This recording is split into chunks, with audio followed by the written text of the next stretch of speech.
नमस्कार, हिमाचल समाचार में आपका स्वागत है। आज के मुख्य समाचार। भारत के मुख्य न्यायाधीश ने मुख्यमंत्री की उपस्थिति में 152 करोड़ रुपए की लागत से मंडी जुडिशियल कोर्ट कॉम्प्लेक्स का किया शिलान्यास। मुख्यमंत्री ने कहा, समावेशी विकास और सामाजिक न्याय सुनिश्चित करने की दिशा में काम कर रही सरकार। चिट्टा मुक्त हिमाचल के तहत शैक्षणिक संस्थानों के समीप विशेष तलाशी अभियान। कोटपा के तहत 1949 दुकानों की तलाशी, 567 चालान और 65,300 रुपए जुर्माना वसूला। स्वरोजगार का सशक्त माध्यम बनी प्रदेश सरकार की बैकयार्ड पोल्ट्री योजना। और अब समाचार विस्तार से। भारत के मुख्य न्यायाधीश जस्टिस श्री सूर्यकांत ने मुख्यमंत्री ठाकुर सुखविंदर सिंह सुक्खू की उपस्थिति में आज 152 करोड़ रुपए की लागत से बनने वाले मंडी जुडिशियल कोर्ट कॉम्प्लेक्स का शिलान्यास किया। यह अत्याधुनिक कोर्ट 9.6 हेक्टेयर भूमि पर बनेगा।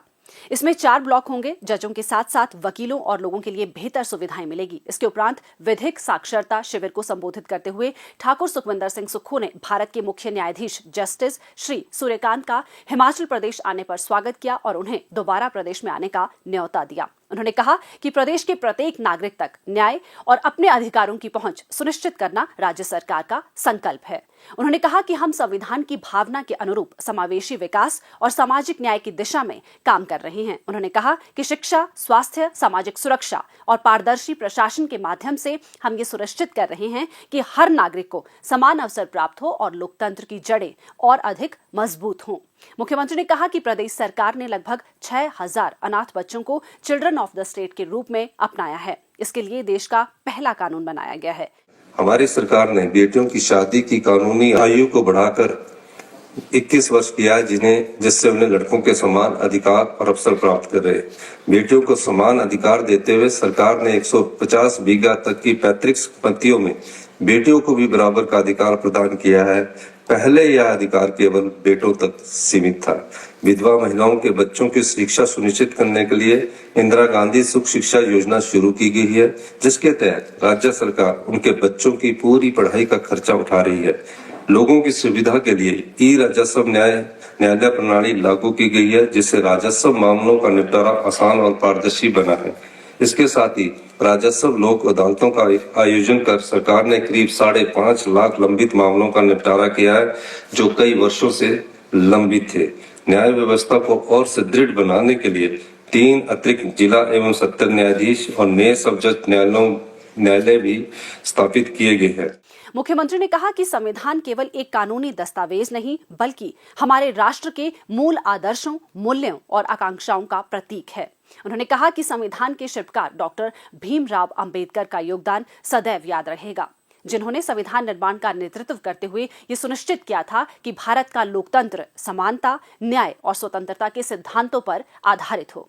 उन्होंने कहा कि मौलिक अधिकारों के साथ साथ मौलिक कर्तव्य भी उतने ही महत्वपूर्ण हैं। यदि हम अपने अधिकारों का लाभ उठाना चाहते हैं तो हमें अपने कर्तव्यों का भी पूरी निष्ठा से पालन करना होगा। मुख्यमंत्री ने कहा कि हिमाचल प्रदेश को अपने संवैधानिक अधिकार के रूप में मिलने वाला राजस्व घाटा अनुदान बंद कर दिया गया है, जो हमारे राज्य की वित्तीय स्थिति पर बहुत बड़ा संकट है। यह अनुदान हिमाचल को संविधान के अनुच्छेद 275(1) के तहत दिया जा रहा था तथा वर्ष 1952 से शुरू हुई इस व्यवस्था के तहत पिछले 73 वर्षों से हिमाचल प्रदेश को ये ग्रांट निरंतर मिल रही थी। मुख्यमंत्री ठाकुर सुखविंदर सिंह सुक्खू द्वारा 15 नवंबर 2025 को प्रारंभ किए गए प्रदेश व्यापी एंटी चिट्टा जन आंदोलन के अंतर्गत चिट्टा मुक्त हिमाचल के संकल्प को और अधिक सुदृढ़ करने की दिशा में पुलिस द्वारा निरंतर प्रभावी एवं कठोर कार्रवाई की जा रही है। इसी कड़ी में शुक्रवार को प्रदेश भर के विभिन्न शैक्षणिक संस्थानों के निकट स्थित व्यावसायिक परिसरों में एक विशेष तलाशी अभियान संचालित किया गया। इस अभियान का मुख्य उद्देश्य स्कूलों और कॉलेजों के आसपास NDPS अधिनियम और कोटपा अधिनियम के प्रावधानों का कड़ाई से अनुपालन सुनिश्चित करना है। इस व्यापक राज्य स्तरीय अभियान के अंतर्गत प्रदेश भर में शैक्षणिक संस्थानों के समीप स्थित कुल 1949 चिन्हित दुकानों और वेंडरों की सघन तलाशी ली गई। इस कार्रवाई के दौरान जिला पुलिस और STF कि संयुक्त टीमों द्वारा शैक्षणिक संस्थानों के निर्धारित दायरे के भीतर तंबाकू उत्पादों की अवैध बिक्री पर अंकुश लगाने हेतु कोटपा अधिनियम के तहत 5 अभियोग तथा आबकारी अधिनियम के अंतर्गत 1 अभियोग पंजीकृत किया गया। इसके अतिरिक्त कोटपा अधिनियम के तहत 567 चालान तथा non biodegradable waste control act के अंतर्गत 4 चालान किए गए। इसी कार्रवाई के दौरान कोटपा अधिनियम के अंतर्गत 65,300 रुपए का जुर्माना भी वसूला गया। तलाशी के दौरान भारी मात्रा में प्रतिबंधित सामग्री सिगरेट, तंबाकू, बीड़ी आदि जब्त किए गए। ये राज्य स्तरीय एंटी चिट्टा अभियान पूर्णतः व्यवस्थित, खुफिया आधारित एवं अंतर जिला समन्वय के साथ संचालित किया ताकि विधि सम्मत, सुरक्षित एवं प्रभावी निगरानी सुनिश्चित की जा सके। अभियान का मुख्य उद्देश्य युवाओं को चिट्टे व नशे की लत की ओर बढ़ने से रोकना तथा ऐसे एकांत स्थलों पर विकसित हो रही समूह आधारित नशा प्रवृत्तियों को समाप्त करना है, जो नए युवाओं को चिट्टे व नशे की ओर आकर्षित करती है। चिट्टा और नशे से संबंधित किसी भी सूचना को तुरंत 112 या नजदीकी पुलिस थाना में दे। सूचना देने वाले की पहचान पूर्णतः गोपनीय रखी जाएगी।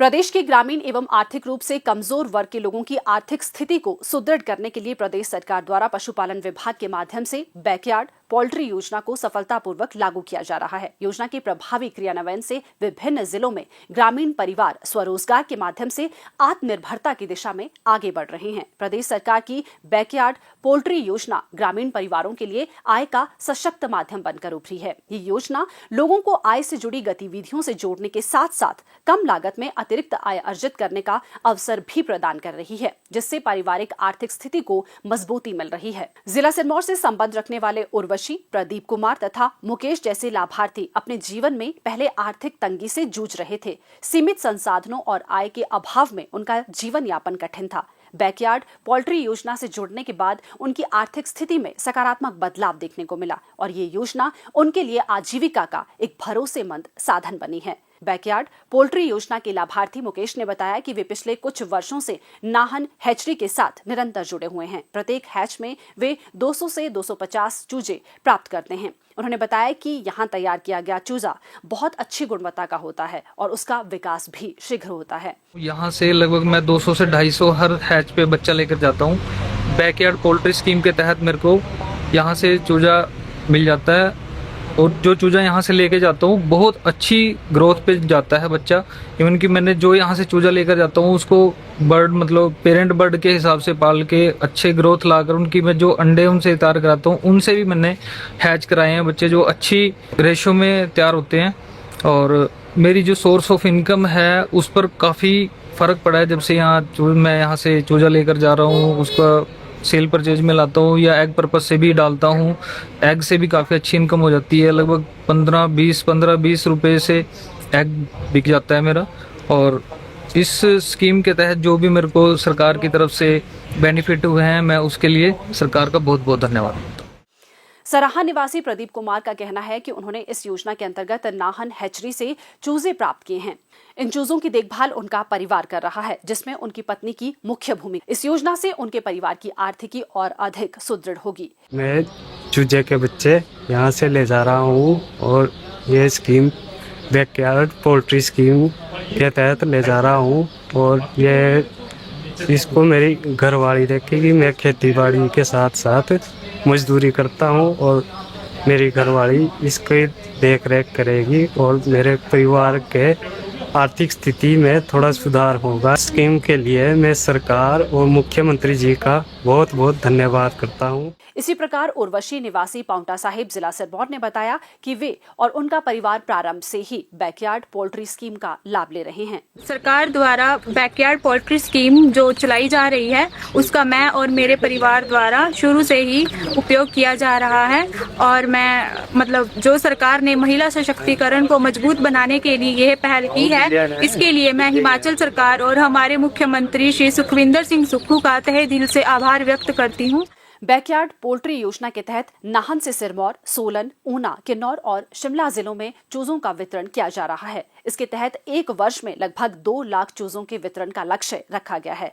प्रत्येक चूजा मात्र 32 रुपए की दर से उपलब्ध कराया जाता है, जिसमें मैरिक्स प्रोटेक्शन वैक्सीन पहले से लगाई जाती है। पोल्ट्री उत्पादन को और अधिक सुदृढ़ करने के लिए लगभग 2 करोड़ 60 लाख रुपए की लागत से नई मॉडल हैचरी का निर्माण किया जा रहा है। वर्तमान में यहाँ 65 सप्ताह तक पालित मुर्गियों के अंडों से चूजे तैयार कर प्रदेश के विभिन्न जिलों में वितरित किए जाते हैं। योजना के अंतर्गत मुर्गी पालकों को प्रशिक्षण भी प्रदान किया जाता है, जिससे लाभार्थी वैज्ञानिक तरीके से पोल्ट्री पालन कर सके। गत वर्ष 1145 लाभार्थियों को प्रशिक्षण प्रदान किया गया। बैकयार्ड पोल्ट्री स्कीम के माध्यम से ग्रामीण क्षेत्रों में पोल्ट्री पालन में उल्लेखनीय वृद्धि हुई है। इस योजना से न केवल अंडा उत्पादन बढ़ा है, बल्कि लोगों को कम लागत में बेहतर पोषण भी मिल रहा है।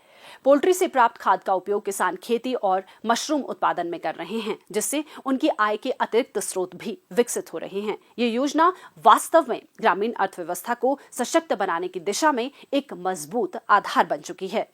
हिमाचल समाचार देखने के लिए सब्सक्राइब करें यूट्यूब चैनल हिमाचल समाचार, लाइक करें Facebook page information and public relations department Himachal Pradesh और सीएमओ हिमाचल, फॉलो करें x@DPR HP और CMO हिमाचल, फॉलो करें इंस्टाग्राम @DIPR हिमाचल और CMO हिमाचल, विजिट करें वेबसाइट www.himachalpr.gov.in। इस अंक में इतना ही। कल फिर होगी मुलाकात। दीजिए इजाजत। नमस्कार।